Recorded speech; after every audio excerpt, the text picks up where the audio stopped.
you big dumb idiot. Looks like you got yourself a saucy hand. Yeah, I do. Try yourself a Picasso boneless wing. Maybe next time. Well,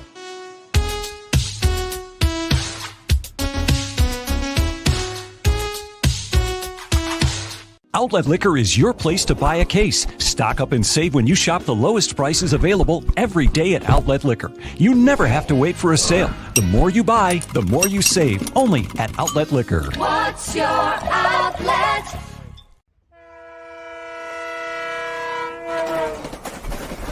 Bills make me wanna shout, kick your heels up and shout, throw your hands up and shout, throw your head back and shout. Come on now, the Bills are making it happen now.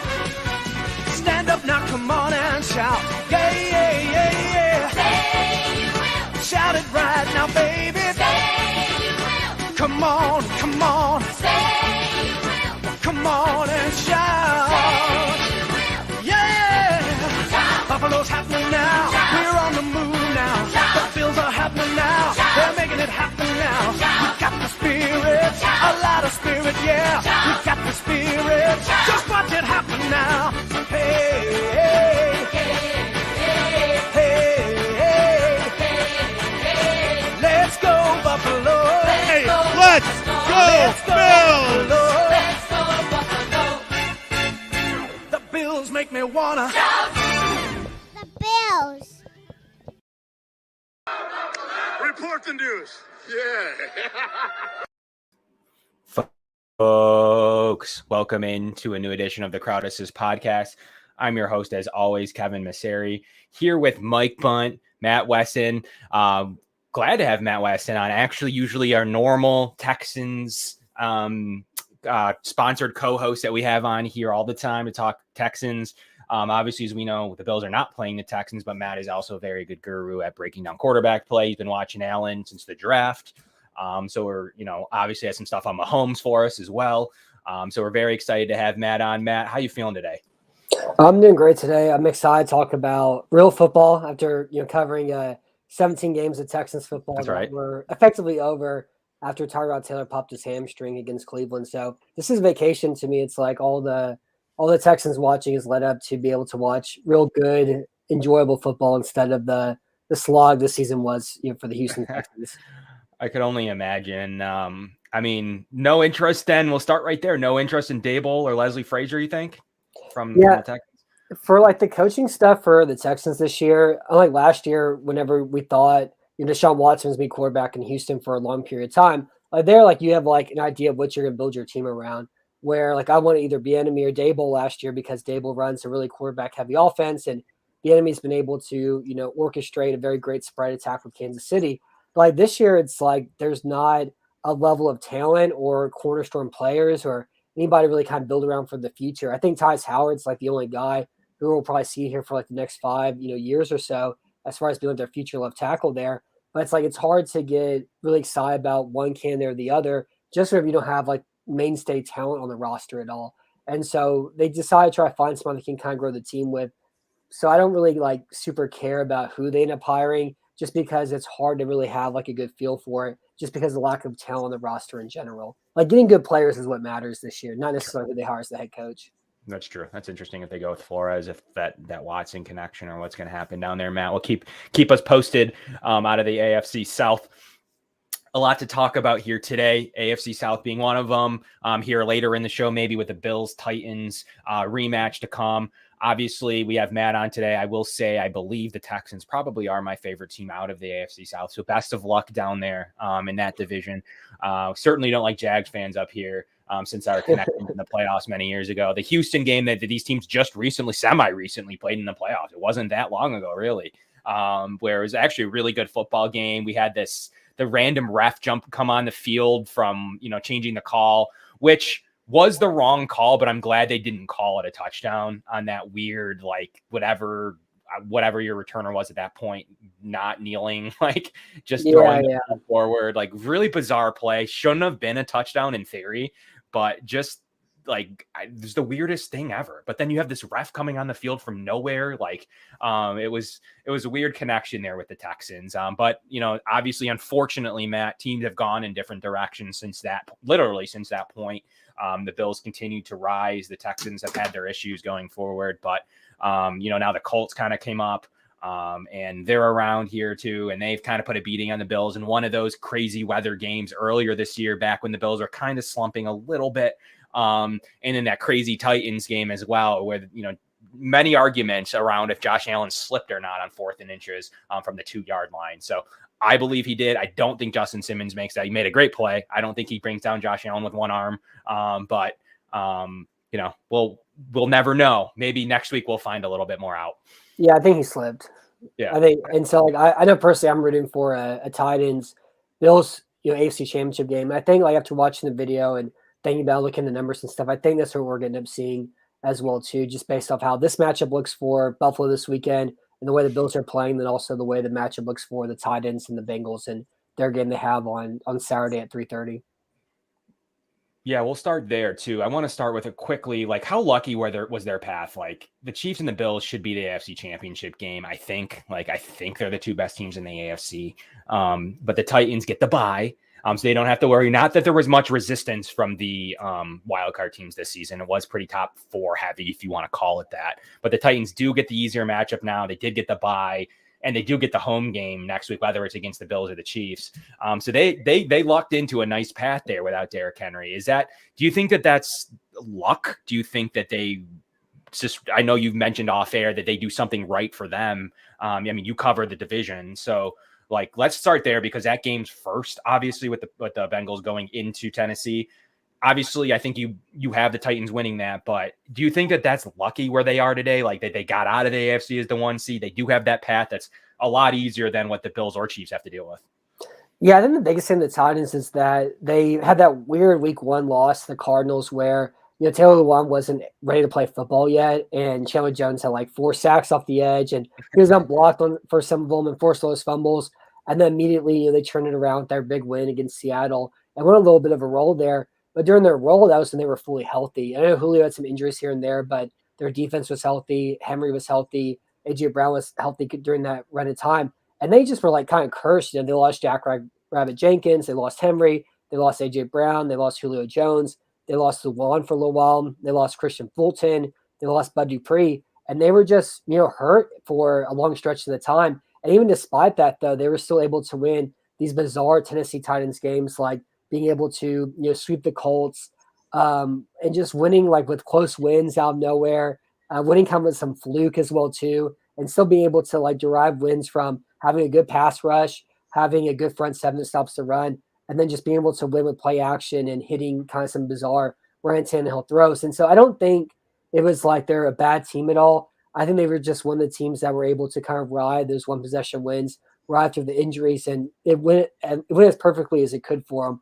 They got a big lead when they were healthy, and they were able to hang on throughout injuries. The Chiefs lost that big game to Cincinnati. The Bills had some losses in the middle part of the season that were unexpected, like losing to the Jacksonville Jaguars and losing to Indy like they did.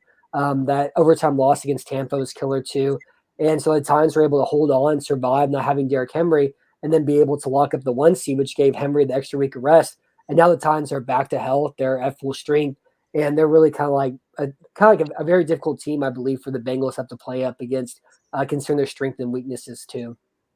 Fair enough. And shout out to you, Ephraim. Thanks for coming back on, one of our Let's Talk Jets guy. We have a Jets guy we really like, just like you, Matt, that comes on during the Jets weeks and loves to talk Jets with us.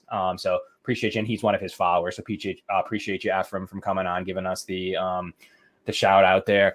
But yeah, man, look, let's be honest. The Texans played the Titans super well both times, and that's the last that I've really seen of the Titans. What did the Texans do right in those matchups, considering they've struggled all season? And what kind of ended there with the Titans? But they are a potential, pretty heavily likelihood that could be the AFC Championship game. So while we have you, what did the Texans do right against the Titans in those games to really kind of make them look silly at times?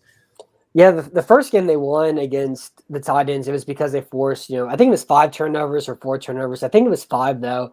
in that game against them. I know Desmond King had 2 interceptions on his own. They lost A.J. Brown pretty early on in that game. Derrick Henry was hurt too. And so after they lost after they lost A.J. Brown, it was their 3rd, 4th, 5th, and 6th pass catchers out there.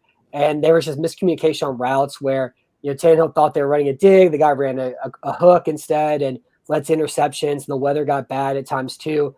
And the tight ends also just kind of ran a strange offense where they didn't run as much play action as you would typically expect. And they had a big goal line interception as well too, swung a bunch of points in their favor. And Tyrod Taylor was able to run for 2 touchdowns in that game, that kind of weird, kind of sloppy game. In the last game of the week against Houston, they went up 21-0 in that game. And then the Texans down 21-0 kind of found like a actual offense where instead of running the ball in 1st and 2nd down and getting stuck into 3rd and long situations, they put Davis Mills in more empty passing situations where there's 5 wide receivers and they pass protected well throughout that game for Houston.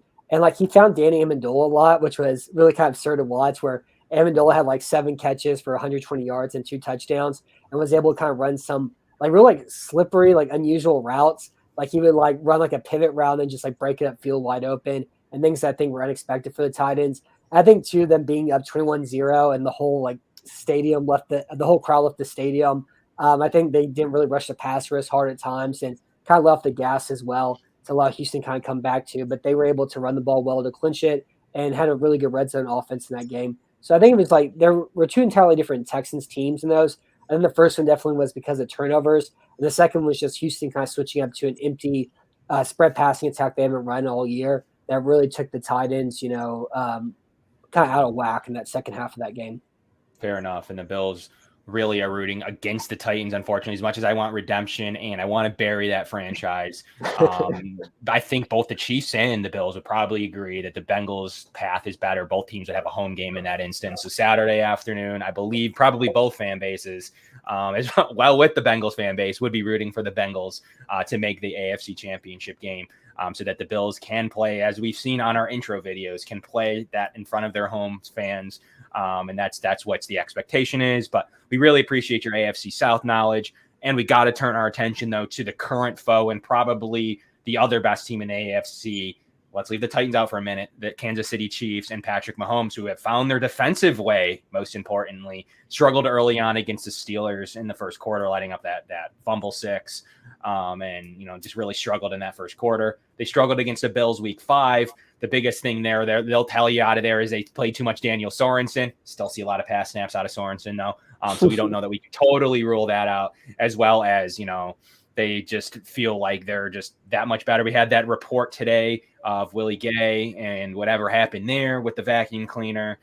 So as of right now, he didn't practice today, but I don't know what's going to happen there. He's their most athletic and physical linebacker. That could be a big deal. He was just coming off of injury in week 5, did play in that game, but their linebacking core is the weakness to me of this Chiefs defense. So Matt, gonna bounce it to you here. Break down Patrick Mahomes lately, in your opinion. Like, what are we seeing from him? Is he taking those underneath throws like he should be? Teams are taking away, still taking it away in the deep cover too. But what is your opinion of Patrick Mahomes right now? And have you seen enough since that Bengals game where the team, the defense didn't show up in that game? So let's start there. What do you see from Patrick Mahomes right now? And what do you think the Bills will have to do in this game to stop him? Yeah, I mean, Mahomes is still really good. I think just, it's not really like an X's and O's thing, like scheme at all with Mahomes this year, because it's the same like really great spread passing attack that creates open throws. I just think, the Chiefs in general, they've been off this year. And you just go back and you watch some of these throws that Mahomes missed. He missed a couple of throws in that Steelers game too. Their pass rush was able to kind of get to him. Watt was able to deflect that pass to the line of scrimmage that led to interception in the red zone. They had the double fumble that Watt took back also. But and even like in the game the Bills won earlier this year too, I think Mahomes probably missed like 4 or 5 throws that he usually hits. And so I think in general, like his accuracy has been a little bit off. I think teams have done a better job using 2 safeties deep, kind of like how Tampa Bay did in the Super Bowl last year, to be able to contain their deep passing game. And watching that first Bills matchup again this week, the Bills really did a great job, jamming Kelsey at the line of scrimmage. And I think they gave like 3 holding penalties on him and 1 DPI, but they did a really great job jamming him and making sure he's a focal point of their linebackers, even without Matt Milano, to be able to muddy up his releases and prevent him to be able to just like run free crossing routes throughout the field, and then by playing with their safety play they have too, by being able to play like cover one robber and cover 4 and cover 7, they're able to kind of key in for a target kill and force them run drags and those sort of things. And Employer had a great game in that one, being able to break on the drag route to Hill whenever he saw it too. And they ran a lot of man match defenses in that matchup. I just think the biggest thing with the Chiefs is I think their offensive line investment hasn't worked out like they expected to. Orlando Brown, I think, is probably the most overrated offensive lineman in the NFL. If Pro Football Focus had some negative numbers for him, that narrative I think would be pushed out a lot more. He's just pretty slow in the run game. He's slow in the pass game. He's big and strong. He's hard to get around, but you can beat him with a lot of kind of like deep edge rushes. And with Mahomes taking 8-step dropbacks and that sort of thing, it really does open the door for those rushes off the left edge of the defense. And then also with losing Yang to injured reserve, they have Andrew Wiley back out there at right tackle, and that's been forcing Travis Kelce up to chip, and he's on the line of scrimmage for a second or two, and that opens the door for more jamming and being able to hit him with a pillowcase full of soap at the line of scrimmage to force him to be able to release very well, allowing again like forcing him on the line of scrimmage longer. And Wiley has been very good as well, so it opens the door for like a team with good edge rushers to be able to create more havoc against Mahomes taking his big, deep dropbacks. But it just seems like the whole like offense is off, even though they've been great this year. It just hasn't been the all-time great that we're accustomed to seeing the last 2 seasons. Now, you mentioned that they haven't been at that all-time level, but they're still scarier than almost any other team in the NFL, minus maybe the Bills, the Bengals, some of the other top offenses in the league. What do you expect from them this Sunday, and how much will the Bills missing Trey White play a role in what we see from the Chiefs in this game? Yeah, with White, they ran him a lot of like mag tags and playing as covering the X receiver in 1-versus-1 matchups. The Chiefs like to play a lot of trips situations, and so he'd be on the backside of the formation, like locking down like whatever the individual receiver was in front of him, and whether that was Kelce or Hardman or Hill, it didn't really matter. Like Hill typically was that guy. And so they were able to create a lot of 1-versus-1 matchups for it. And so it just kind of makes it, the next man up sort of thing, where now you have Wallace in that situation instead. And it just makes it, a lot more difficult in that regard to be able to play that same game that they played in their first matchup together. Do you think without White, the Bills defense will be able to contain Mahomes, or do you think it's going to be a long day for the Bills defense? I mean, I think it really kind of just comes down to turnovers, like that first game too, where they forced 4 turnovers and they had 0 on their end. But the Bills have such a good safety tandem that like even without like incredible quarterback play like from White, and they're able to kind of like pseudo double team Tyreek Hill every single play, even if it's not like a true bracket, they're always having somebody there to be able to kind of key in on those like post routes he runs and those inward breaking routes too. And that way they can get kind of 1-versus-1 matchups on the outside where like, as long as Wallace's thing is like, just don't get beat deep and make sure you're in the vicinity, make tackles. I think they should be able to live like that. And also have Milano back too, that will help out with some of the interior, with some of the short hook coverages too with them. And so, really it's just about forcing turnovers and being able to create a pass rush on the exterior. I like Rousseau a lot. I think Rousseau could have a good game, especially with how long his arms are. And the Chiefs love to run those bubble screens and, quick slants and RPO game. And Rousseau needs to have a good game, using his arms and length to be able to kind of flick passes there. I think Addison should have a really good game too. And then it's just kind of like, and even like Hughes, I know Hughes doesn't produce a whole lot. He's still really fast. And whenever he's playing against the team with these deep dropbacks, he can outrun Wiley and be able to bend the edge pretty well. And so I think it really kind of comes down to their middle of their defense, like their edges, their linebackers, and their safeties with White being out, and some of the cornerback kind of problems that they're going to have to deal with from there. Yeah, and you look at it, and the secondary weapons I want to ask you about, Matt. Like, that's the thing that doesn't jump out to me, where some teams have some secondary options beside their top pass catchers and Kelce and obviously Hill, and they're good ones. They're top of the league. But you've mentioned the issues with Kelce needing to stay in due to the 2 IR tackles that they have currently. What's your opinion of their secondary options and tertiary options? Like, you have DeMarcus Robinson's, Byron Pringles, Mecole Hardman's of the world. None of them scare you. So I do believe the Bills feel like they can contain that on the outside, and especially with their very solid slot corner as well. What do you think of them? Like, do you think that that's one of their offensive downfalls, that they really, teams like the Bills who can defensively scheme and have a good, way to one of the best pass defenses in the league, number 1, actually. What is your opinion of that? Like, do you think those secondary options are going to be able to step up as these games get, bigger and bigger, or you think that's going to be the downfall? Because quite frankly, if you look at it on paper, the Bills go 3, 4, 5 deep at receiver, depending what you want to count there. And you look at the Chiefs and you're looking at it from a Bills perspective, like they have one receiver. So what's your opinion of that? Mm-hmm. Yeah. I mean, when I forgot to mention Taron Johnson too, the Chiefs don't just run Tyreek Hill as the X receiver, the outside receiver. They don't just put Kelsey as a tight end. They put both of them in the slot too. And so Taron Johnson's going to be valuable just covering the slots because they love putting Hill there because it gives him the ability to run any route he wants. They love putting Kelsey there because he can run any route he wants. And how much they put Kelsey in the slot is going to be very interesting, considering their issues at the tackle position right now. And, going back to their third, fourth, and fifth pass catchers, Demarcus Robinson loves to drop the football. He gets open, but for whatever reason, he's had a ton of drops. I believe he's caught the ball better, this year. I don't have the numbers. I haven't looked up, Mark Robinson's drops. I don't have those memorized, unfortunately. And then Pringle's very average. Hardman's, a gadget, screen pass receiver. He doesn't run routes very well, but he's good at running screen passes and jet sweeps and those sort of things. And one of the things about the Chiefs that I think was, really overlooked during their Super Bowl run was Sammy Watkins was incredible that game. He had 1-versus-1 matchups, like I mentioned, when they run those trip sets.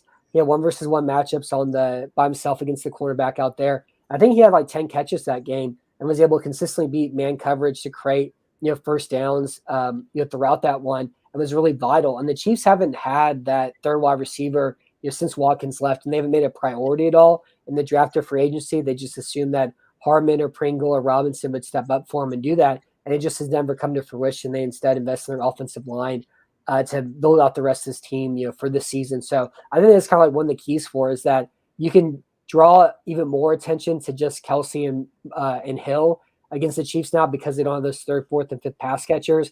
But if it's a game that the Chiefs, win, score 42 points or something like that on, I think a big part of it is just me because they've had a good game from those secondary and tertiary receivers that they have.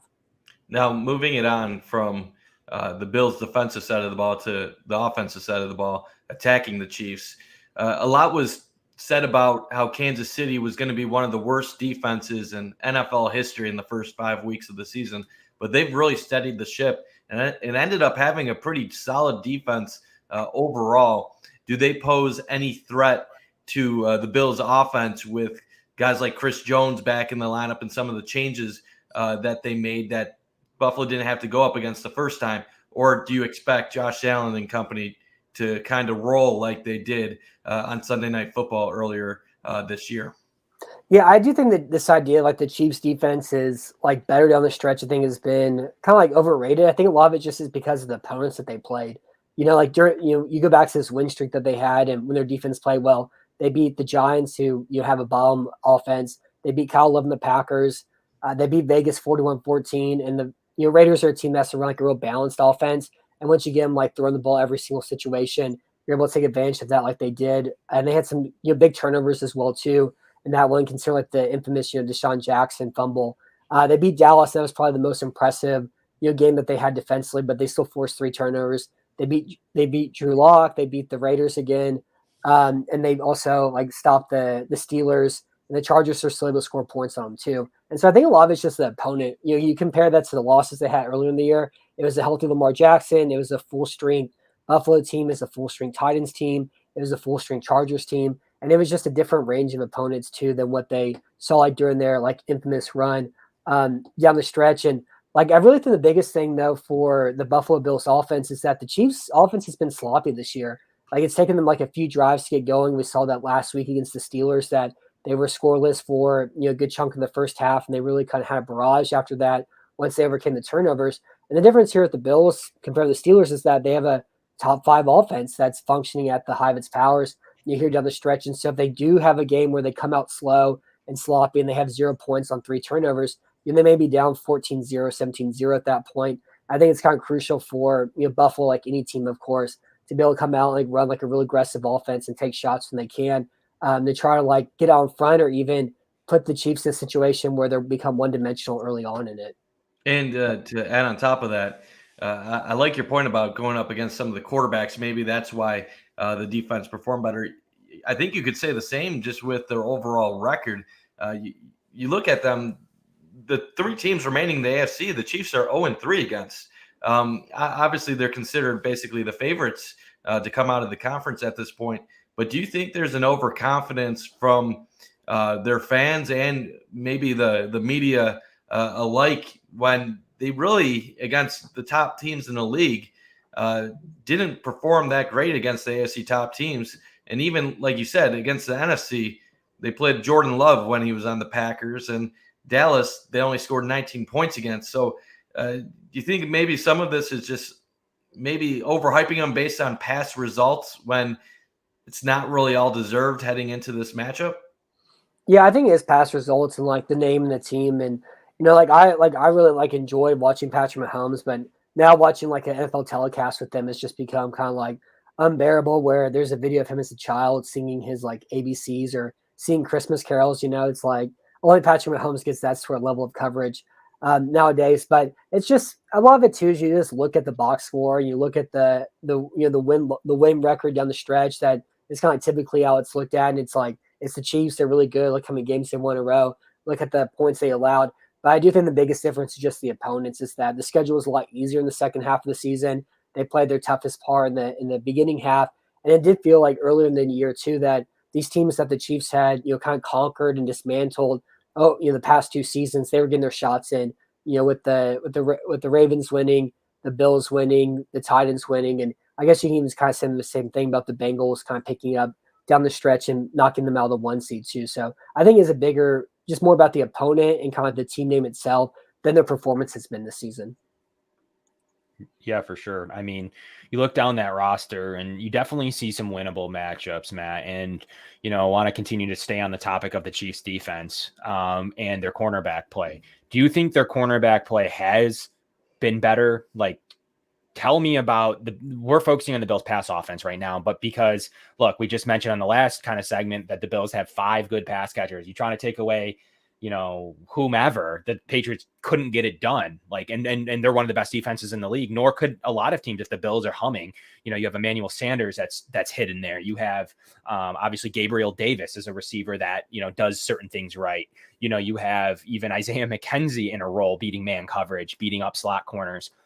In a role that he does right, and still Beasley can still get open in zones. So you have Beasley who can win in zones. You have Sanders who can win in man coverage. You also have McKenzie that can win on man coverage. You obviously have Diggs that whatever can go against the number 1 corners of any team. So you have winnable, and then Gabriel Davis, who teams just don't have enough corners to cover him, and that's why he's always open. So like, what's your opinion on, are they going to be able to get it done with lackluster safety play? Like Juan Thornhill still played, like he was still on the field against the Bills and still struggled.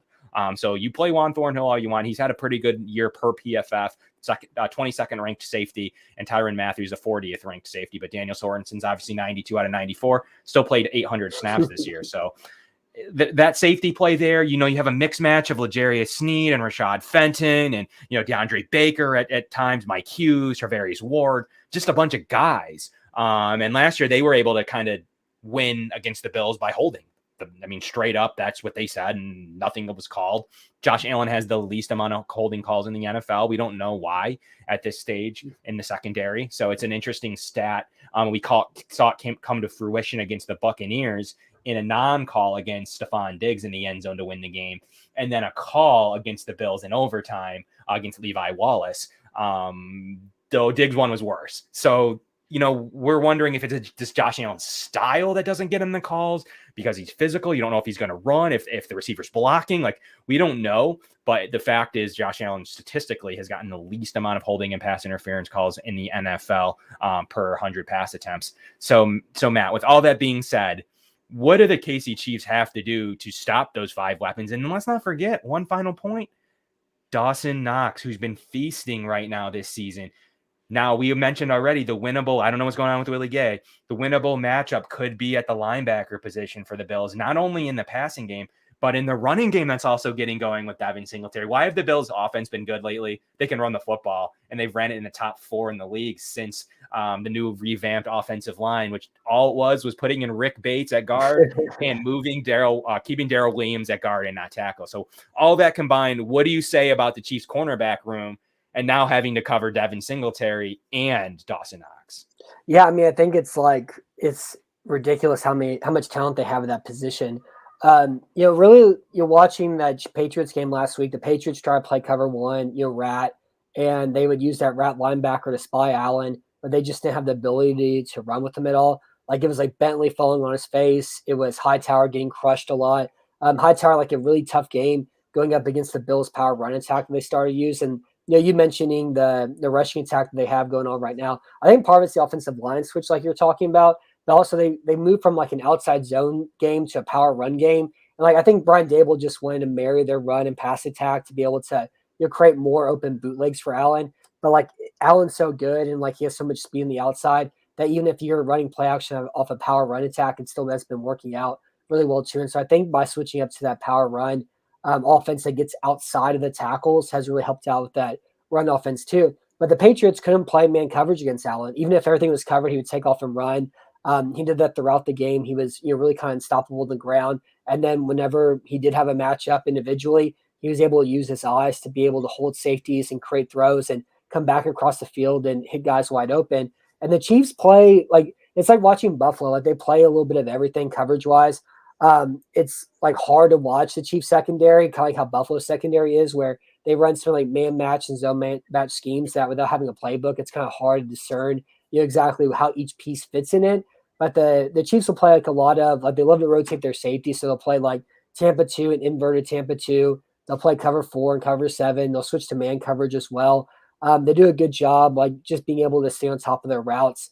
And there is some miscommunication like we saw earlier in the year in that Buffalo game that's kind of led to some big plays too. But like comparing like individually the matchups they play man coverage, like Ward's fine, Fenton's fine. Their cornerback play, like they don't have like a lockdown true corner that can be able to play man coverage with Stephon Diggs. And then also if you're playing man coverage too, like what happened in the Patriots game, it just opens the door. Guys are running in coverage and they don't have a linebacker who can spy Allen. You can't have Bolton do it. You can't have Gay do it like you mentioned. You can't have Ben Niemann do it. And so I don't really think they're going to be a spot where they can play much man coverage against Buffalo, for those reasons. So instead I expect them to play like a lot of too high safety sets. And Allen's really good against zone coverage because of his eye manipulation and how good the pass protection's been, where he'll know where the throw is, but he'll just stare left for 3 seconds, knowing it's up on the backside, and then switch back over and flick to it real fast. But it's a Kansas City defense that usually has the worst run defense in football and like a top 10 pass defense. And now it's kind of switched this year where they have a below average pass defense and a below average run defense. And they're no longer like a real like daunting task to throw the ball up against anymore. And the one thing, if I was a Chiefs fan, that I'd be scared about is that I feel like this is the most complete Bills team that they've faced in the last 2 years.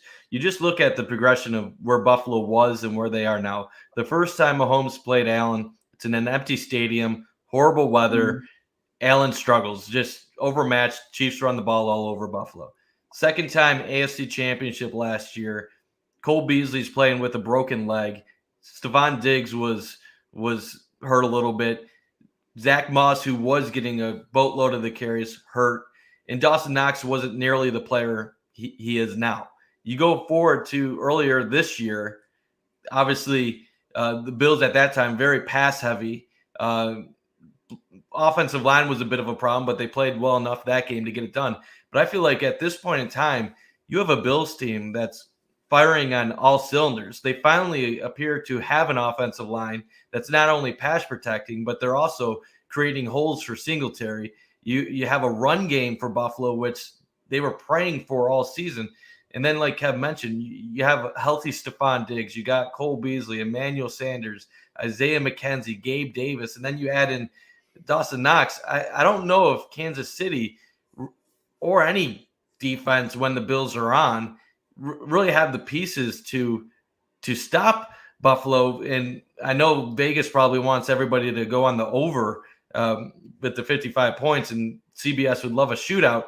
But it really does feel like for the first time, I'm going into this game thinking the Bills are even with Kansas City. I know the Buffalo won the last game, but this is the first time I feel like in the last 2 years where I entered the game thinking this game really truly could go either way. Yeah, I agree with that. And you're going to what I think the Chiefs can be able to do defensively, to hinder Buffalo in this game. I think it really kind of comes down to blitzing.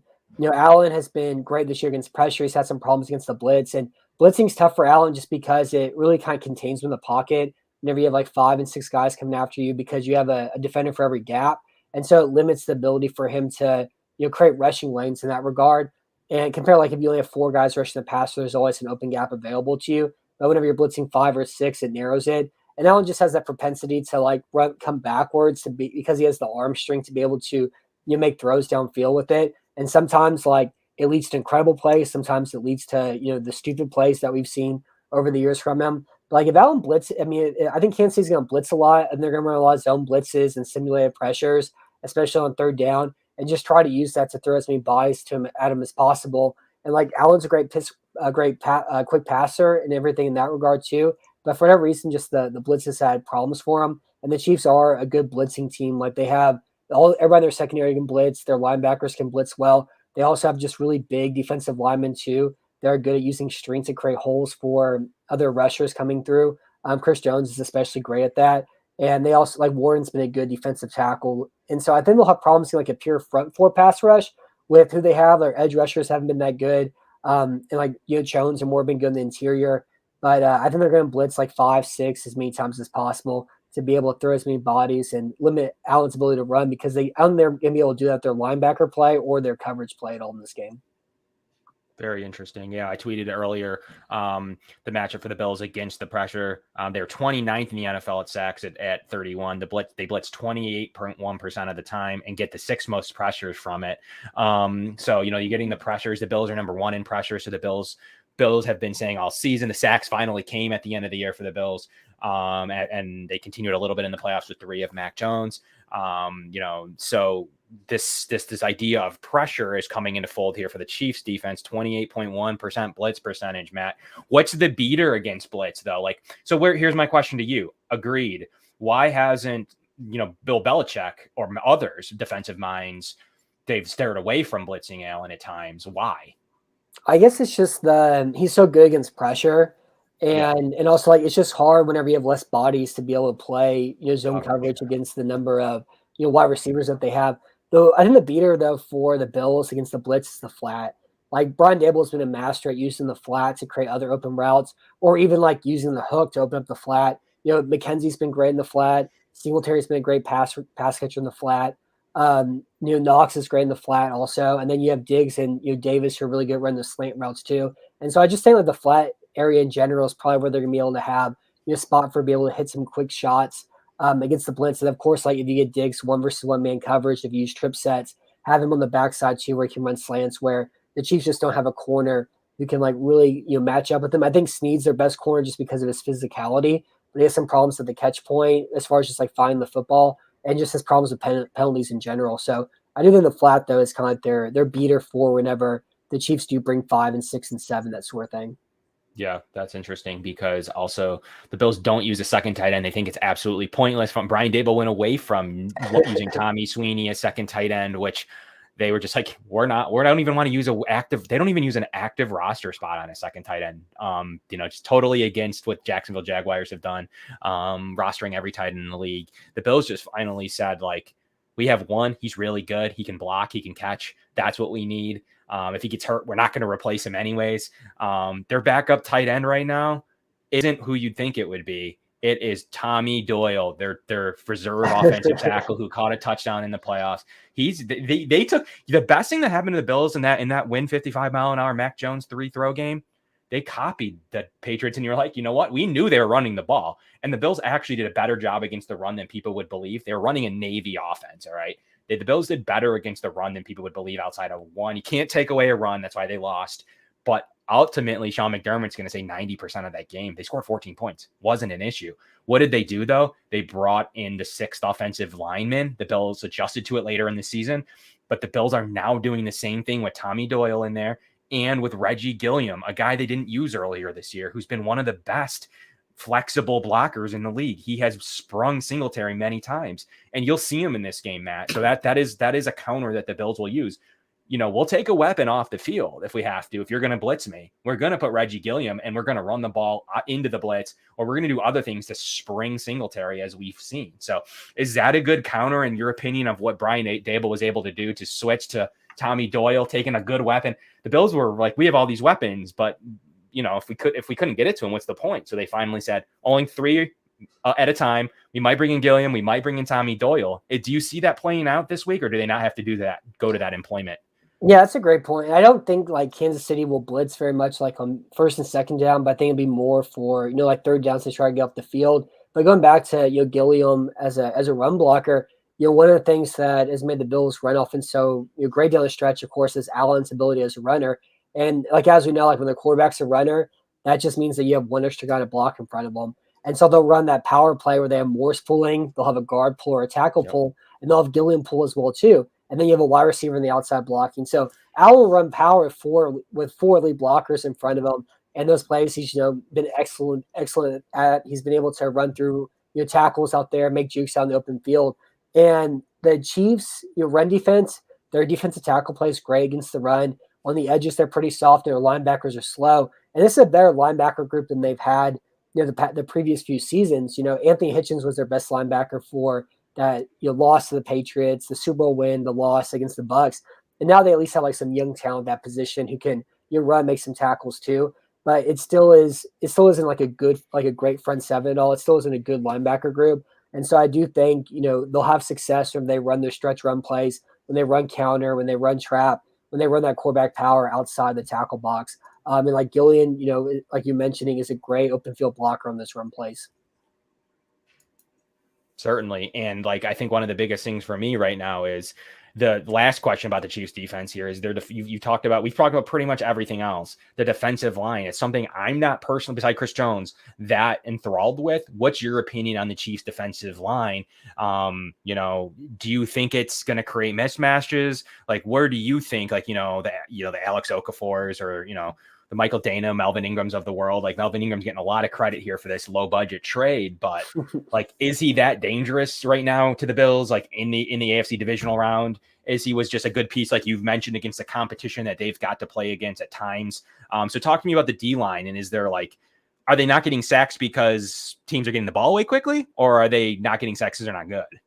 Yeah, they just don't. Like, aside from Jones, they just have problems winning their 1-versus-1 matchups. They made that big trade for Frank Clark, and Clark was really good during their Super Bowl run.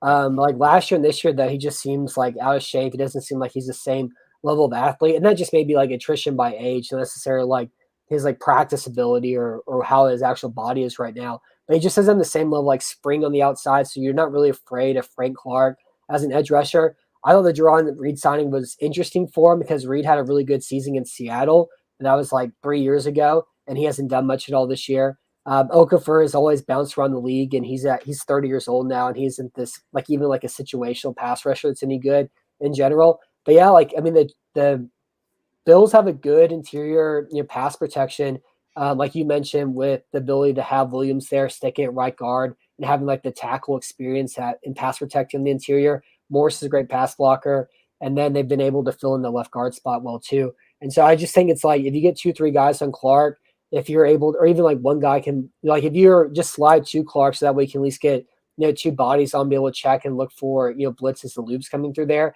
But it really kind of starts and ends with Clark as far as the front 4 pass rush goes, and that's why they have to blitz as much as they do. Makes sense. That's a lot to look out for, Matt. Really good knowledge there from you. But it's time. Like, I need your keys to the game here for both sides and your final score prediction. This is a pretty good one, unbiased.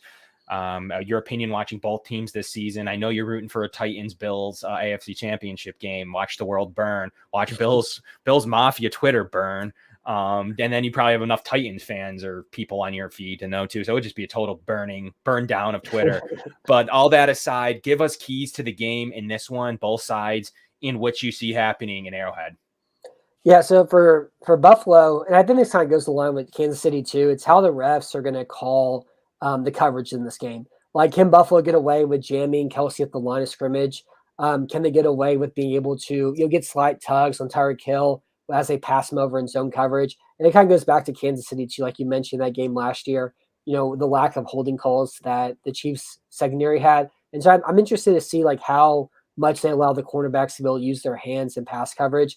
I do think it's better for the Bills if it's an open game, just because their pass offense in Kansas City is so dependent on Travis Kelce that if they're able to like really jam and limit Kelce to kind of a game he had similar in Buffalo where he had 6 catches for 50 yards and a touchdown, Like if he's able to be limited in that regard, they don't give him free first downs and make it kind of more of an open contested game. I think that's like really kind of crucial for Buffalo. The second thing is just how much, like what type of coverages do the Chiefs play?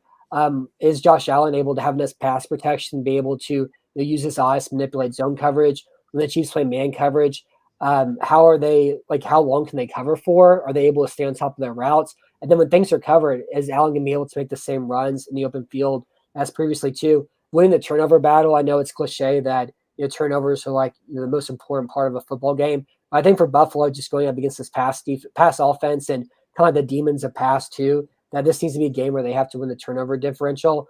And the fourth thing for them is not only like getting out to a lead, but being able to stay in a balanced set that even if they fall down by 10 or 13, not just go super pass heavy, be able to invite the blitz, invite turnovers that may happen in the passing game, and be able to really attack a front seven with the issues that we discussed where they have good defensive tackle play. Their linebackers are better than years before. But once you get outside the boxes, you can really kind of attack them in that regard.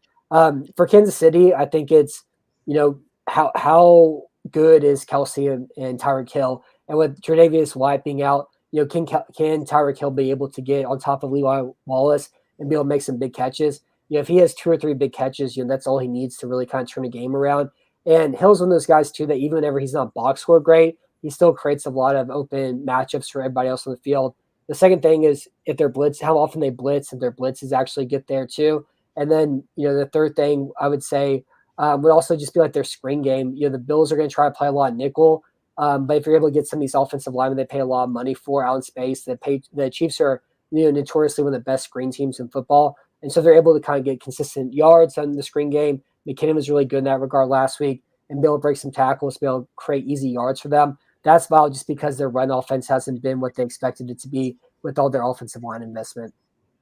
Fair enough. And lastly, Matt, you bring up a lot of good points there. One thing that didn't happen in week 5, Matt Milano didn't play, as you said earlier. One of the best Bills defensive weapons, 15th linebacker in the league per PFF, probably plays better and is a crucial part of that Bills defense, and they were able to get it done without him. Could negate the loss of Trey White. If you were going to have Matt Milano in the game and not have him in one game, it's the Chiefs game because you're able to insert him and they can do a lot more in coverage. It helps a lot to your aforementioned point about Travis Kelce.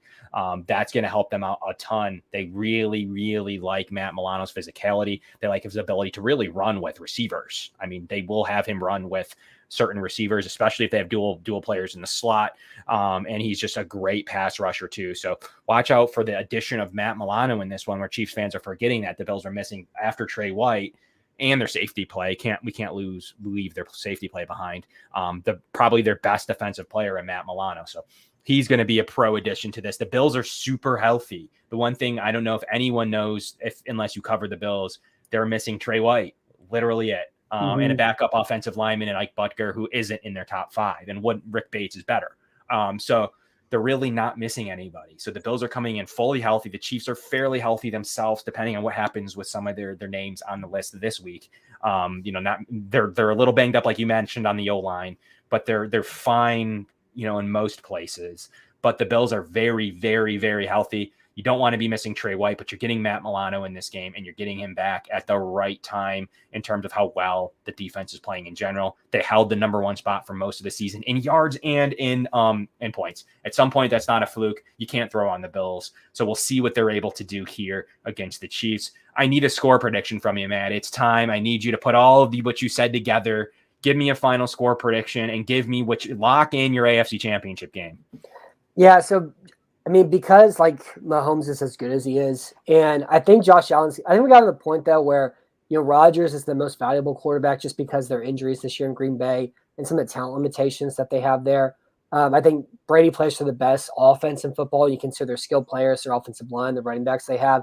I think Mahomes is still the best passer in the NFL, but I think we're getting to the point though where Allen may be the best overall quarterback just when you consider his ability to throw the ball and also his rushing ability and how incredible of a rusher he's been the last 5 weeks. And so I think the gap between Allen and Mahomes is it's either 95 to 100. Like he's 5% worse, but I think we're getting pretty much to the point where when you add in his running ability too, they're about the same level of quarterback. And so I think the Bills just in general are a better team than the Chiefs.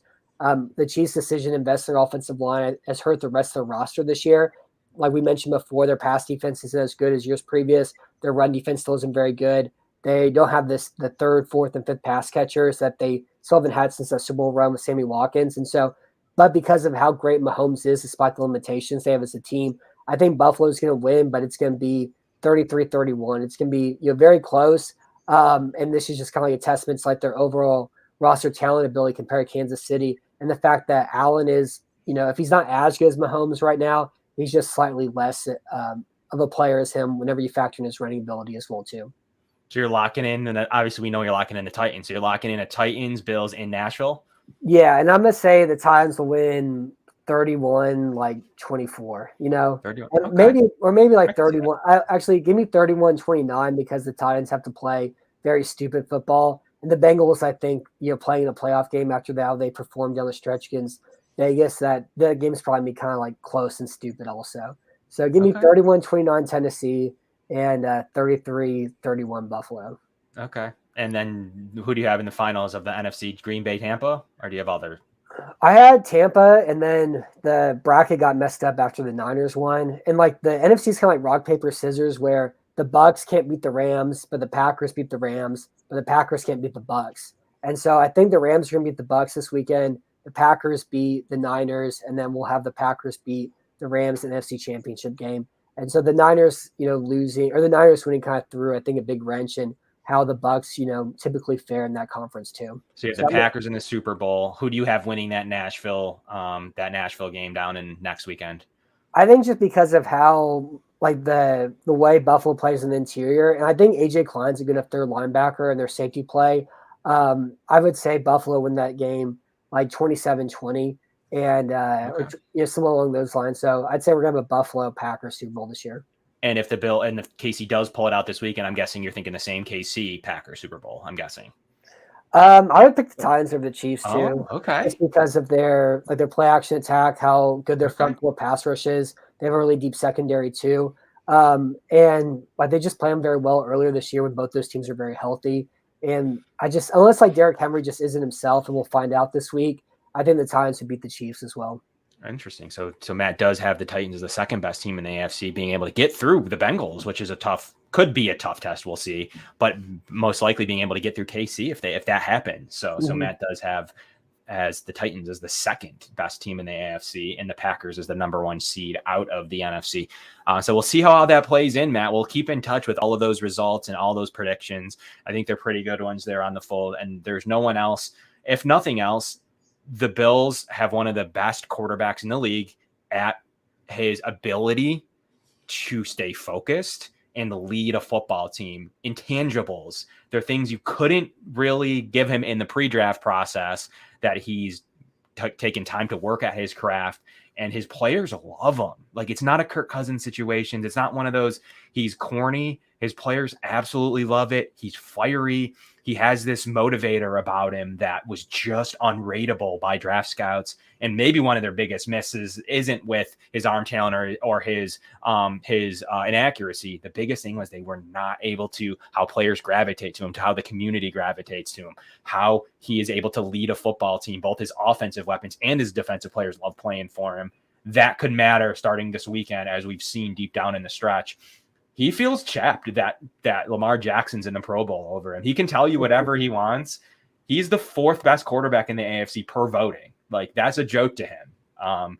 So we've already seen him take out his redemption tour starting this weekend against New England, but we'll see it up in this upcoming weekend. I think that redemption tour continues. You've seen similar paths to last year's Buccaneers team with the way that their schedule and season went.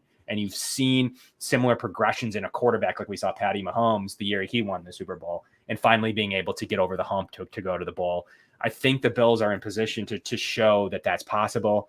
And they're down to beat one last final stretch. That final stretch for the Bills is they haven't won a road playoff games in 8 tries. They've been good at home, 12-1 historically in Buffalo in the playoffs. They've been very good at home. It's tough. Even we complain about the weather. The Bills win at home in the playoffs specifically. Other teams struggle when they come there, as we saw from Mac Jones and others. So, Matt, We really appreciate having you on. Your kind words about Josh Allen, an honorary Bills Mafia member. We're going to try to get Matt up here in 2 years from now to get up here, experience a cold weather game per his decision. To find a cold weather game, maybe a late clinching scenario game, or a game, maybe a playoff game in a couple of years. Maybe they'll play the Texans again. I mean, they did this year, but maybe at some point, man, that might be interesting. If that happens in a couple of years, I don't believe it would, because it would be in Houston, but maybe a playoff game, Matt.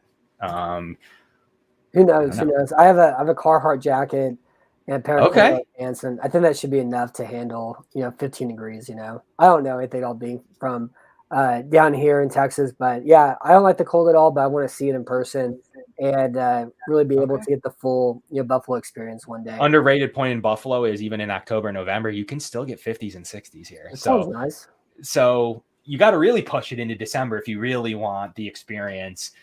We got maybe get you to a Patriots game, Mike. That's what we need to get, Matt. What you pick a game for Matt, Mike? Which game you thinking? Like what's the perfect situation? We got to get a Patriots game. Okay. All right. If it's Patriots in October, I'd still take it. We can do Patriots Bills in 2 years from now. I think they'll make them based on their new trajectory of the Patriots being semi-decent again.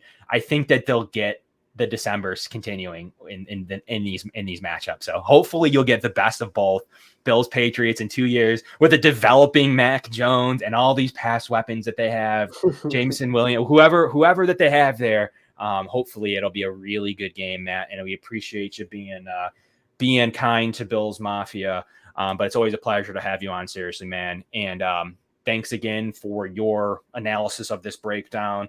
Mike, leave us with some final words. Just excited. This is going to be a big one on Sunday evening. This is what you wait for the entire season. We've been talking it up since last year ended.